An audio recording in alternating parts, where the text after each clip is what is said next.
Welcome viewers to the series Exploring Careers in Creative Design. My name is Sanjana Roy, class of 2022 at Middlebury College, and I would like to introduce this episode's guest speaker. I'm joined today by Lindsay Winstead, class of 2010, Program Manager at Global Workplace Design, Adobe, a multinational software company. Welcome, Lindsay, and thank you for joining us today. Thank you, Sanjana. I'm thrilled to speak with you as well as the broader Middlebury community. So this series explores a number of different professional roles involved in creative design. Lindsay, could you tell us about your organization and what you do in your role?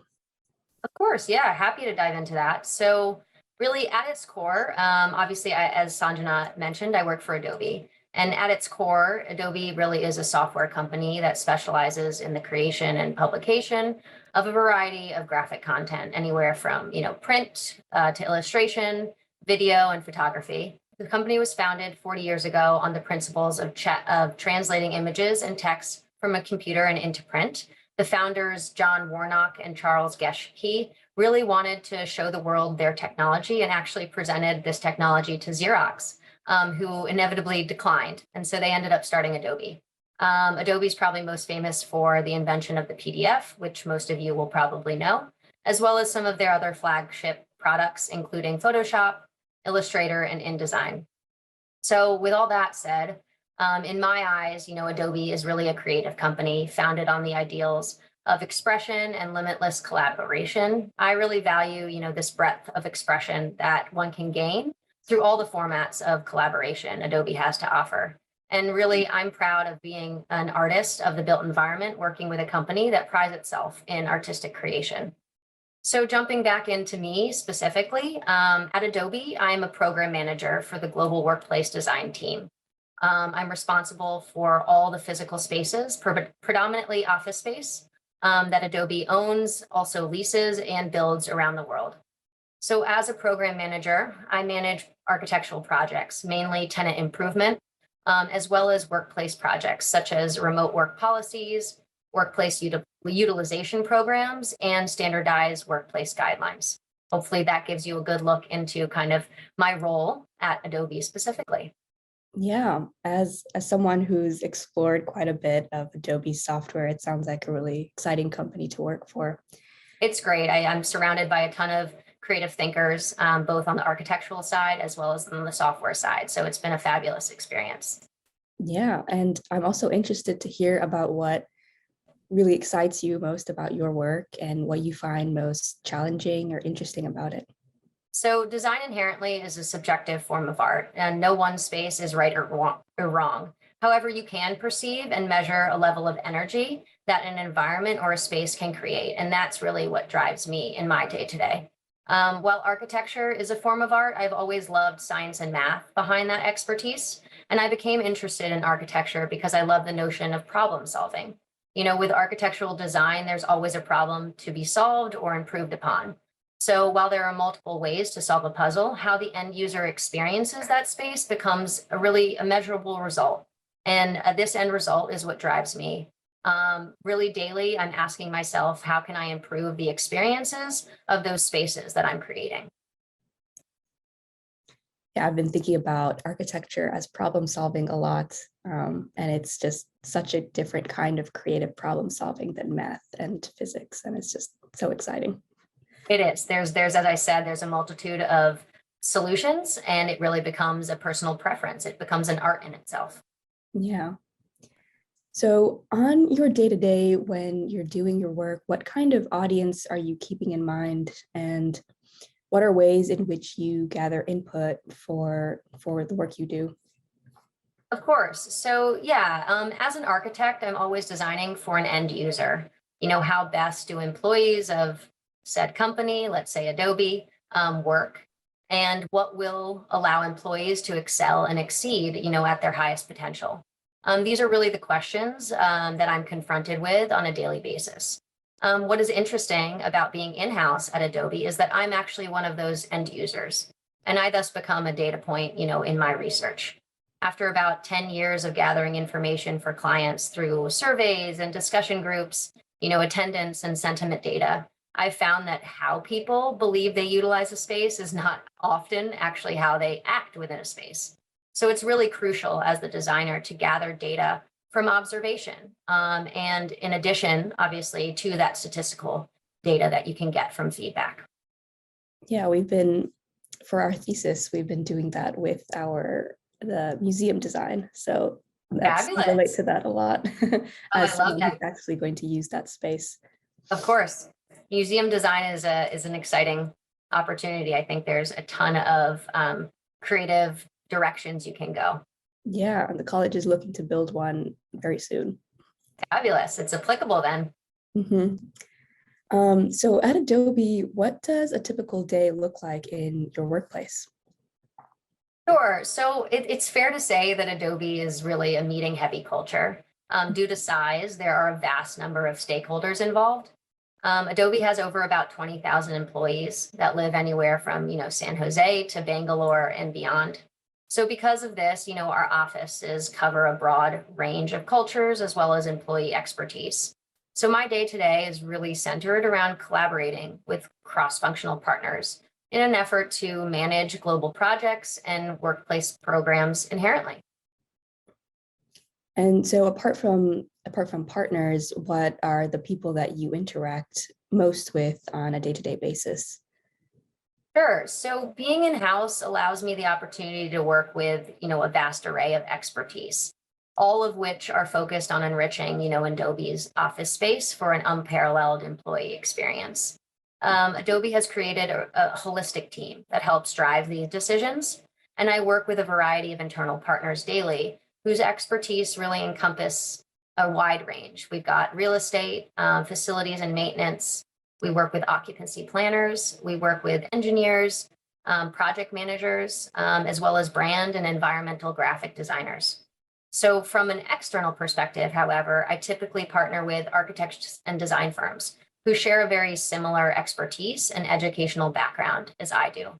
Recently, I've actually been working closely with change management consultants who help communicate our workplace strategies to employees and help aid in the transition that takes place based on what we create from the office side and what we design within our offices. Yeah, that sounds like a really exciting variety of people to meet with. It is a whole breadth of different expertise, which keeps it interesting. Mhm.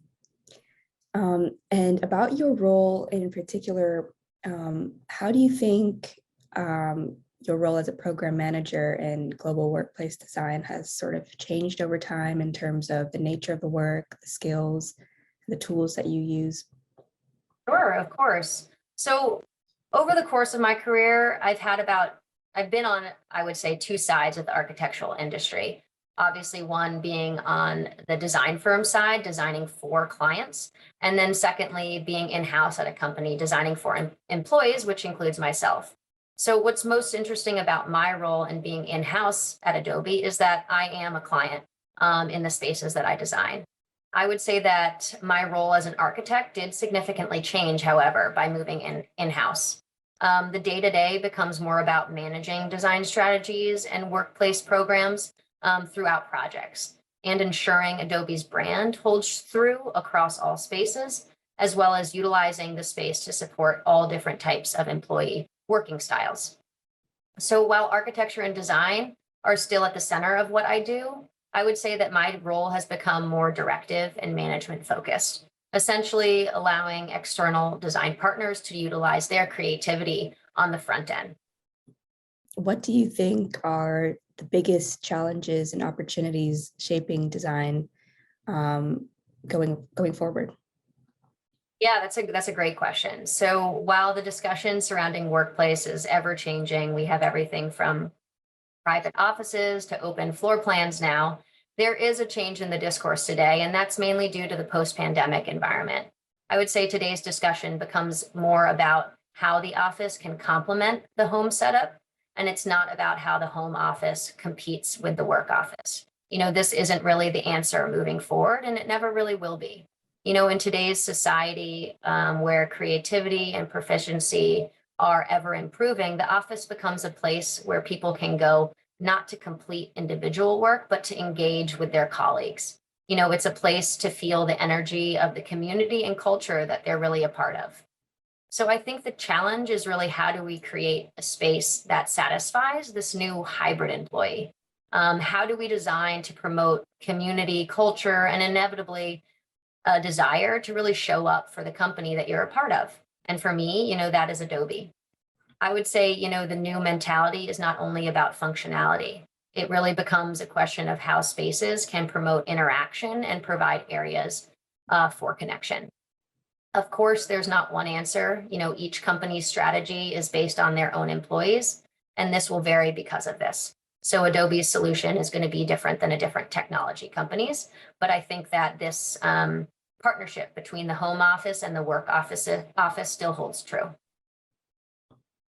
Yeah, I think that's something, this balance between home and work is something a lot of seniors now are considering as they enter the workforce, and a big question on people's minds. It's a new discussion. I think the way we work has completely changed based on what's happened over the past 2 years of the pandemic. We have technology that can allow us to be effective in multiple, I would say, physical environments. And a lot of the time, being effective for longer hours in the day and not having to commute is more valuable. So companies are having to confront that decision and understand that a flexibility and a flexible lifestyle is probably going to be more of a priority, and they need to cater and allow those opportunities for their employees. Yeah, and it's quite a challenging thing to tackle in the face of design, I feel. Of course. So thank you for sharing all these insights. I'm curious about your own experience from our Middlebury campus to your current point in your career. So at Mid, you majored in architectural studies, just like I am.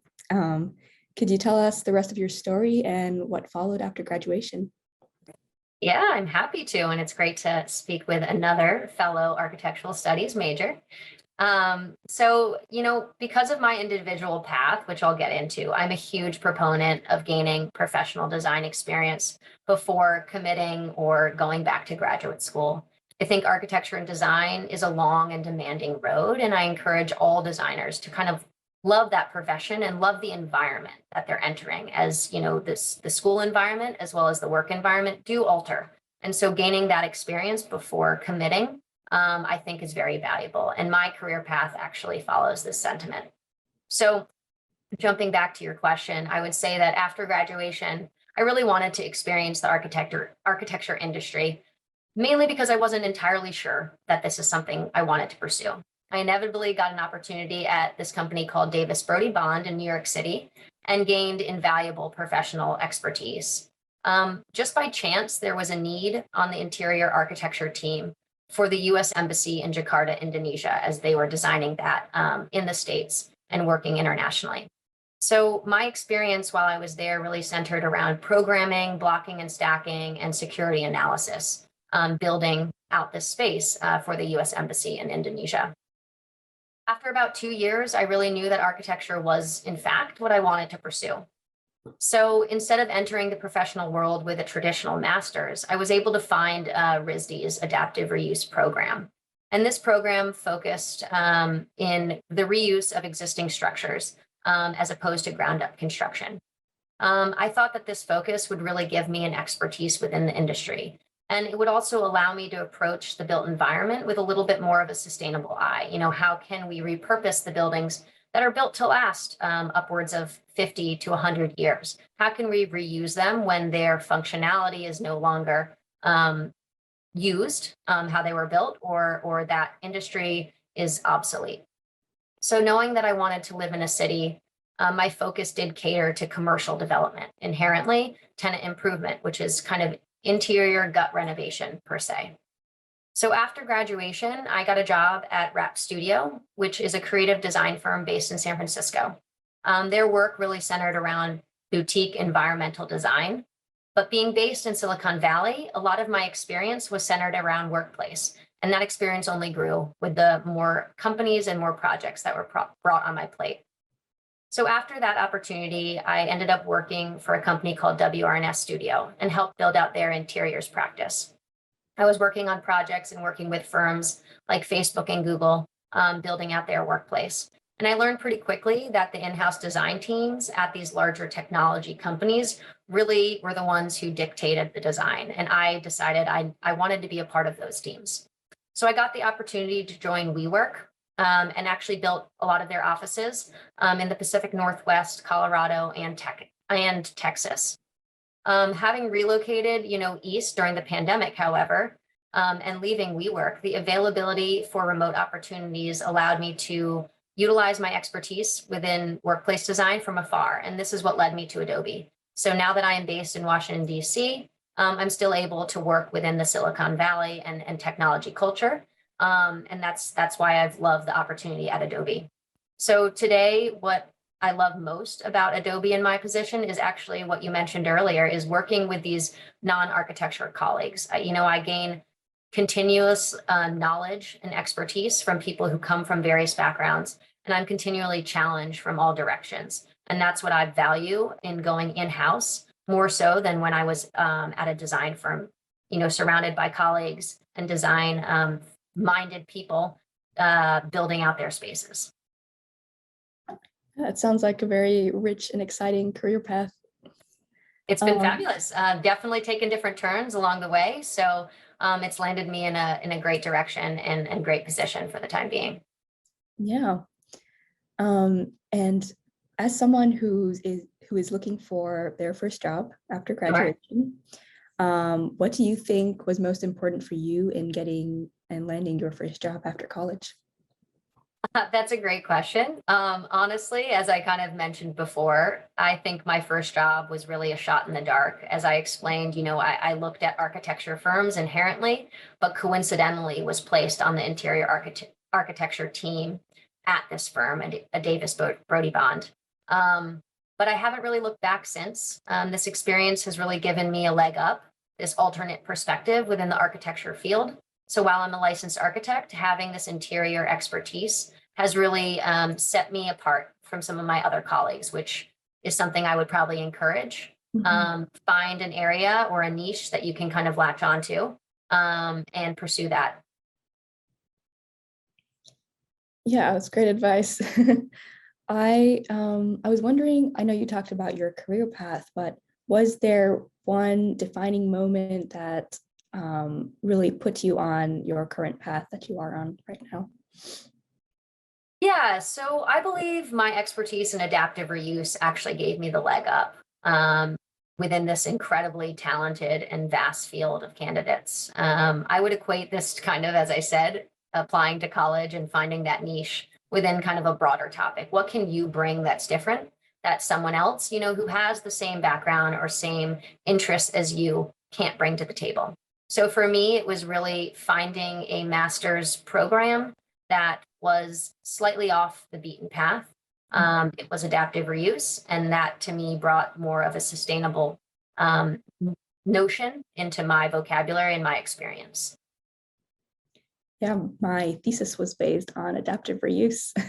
So it's definitely an exciting topic to me as well, on Battelle Hall, actually, for the museum. Oh, wow. Yes, isn't that a project that they're working to reuse, if I remember correctly? Well, I believe they're thinking of tearing down the building. So I see. my thesis was about reusing it.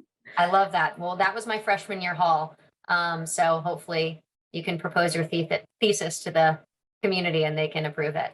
Yeah. So this is a big question that we have as architectural studies majors in getting into the design field. What role do you think advanced degrees or technical certifications, especially in software, play in this space? That's a great question. And I know that when I was at Middlebury, we didn't use any software and it was all hand drafting. And I do still think there's a huge value in that. It really allows you to train your mind, as skills and technology is always something you can learn. I think training your mind how to think architecturally and how to be creative is top priority.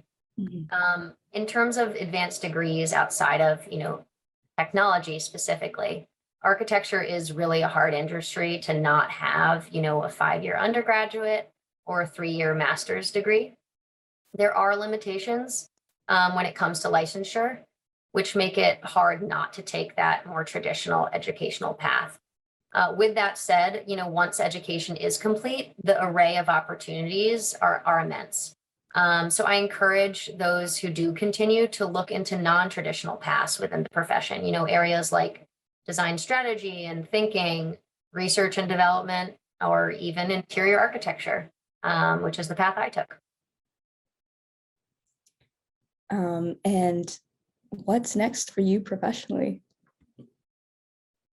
That's a great question. I can't say what's next specifically for me, but what I do love is the current focus that I have in workplace and Adobe. So thankfully, Adobe prides itself in allowing employees to grow internally in a multitude of directions.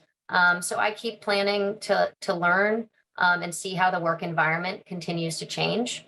And I'm hopeful, that this will inspire innovation and keep me on my toes.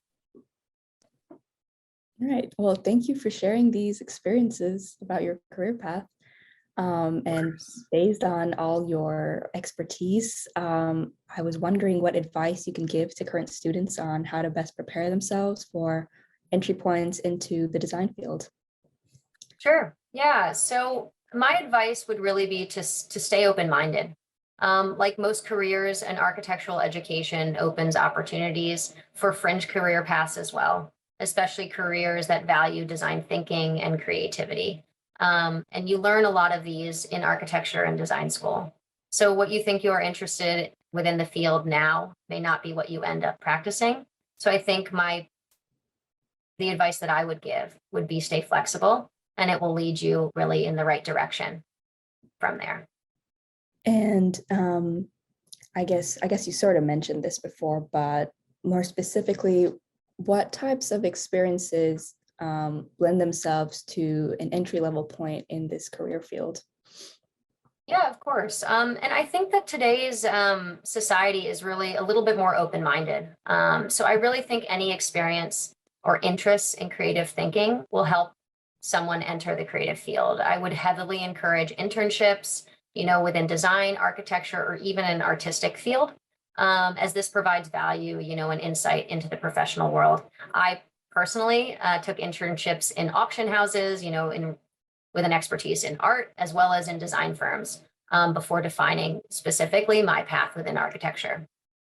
Additionally, I would also encourage you to speak with alumni like what you're doing, as well as family friends who have insights to share. All advice is valuable. So I would say just be proactive. Yeah, that's a lot of great advice I'm getting to. And in terms of skill sets, what do you think, which skill sets did you feel are most important to have when pursuing a career in this field, whether it's entering the field or developing them as you go along? Which skill sets do you think were most important for you? That's a great question. I think, you can have a resume and probably check off a lot of skill sets, but what I've found most important and most rewarding, most valuable has been the skill set surrounding creative thinking. How do you confront problems and how would you go about solving a puzzle? As I just mentioned, you can be taught, history, mathematics, and science, but when it comes to creative thinking, it really challenges that norm. And this is a place where I find the most value within the industry, and I've found in the past that I excel because of the creative thinking and the areas in which my master's has pushed me into thinking differently than the traditional, educational expertise or teachings that you would learn in undergraduate. And would you have any advice for Middlebury students on how to start developing skills in creative thinking, maybe outside the major or outside our course of academics? Sure. Yeah, I mean, that's a tricky one. I mean, I definitely would recommend investing some time in various creative opportunities, whether that be courses, internships, or speaking with alumni. I think any kind of dipping your toe into creative thinking in general, I think will lead you to develop skills down the line. It's definitely not a traditional subject that you would study. So I do think experience is what brings about that expertise. and allows you to grow that expertise. How would you best find and pursue opportunities in this career space? Yeah, so I would encourage those interested in design to research opportunities and really talk to as many professionals as possible, especially those off the beaten path. These can be some of the most rewarding conversations specifically.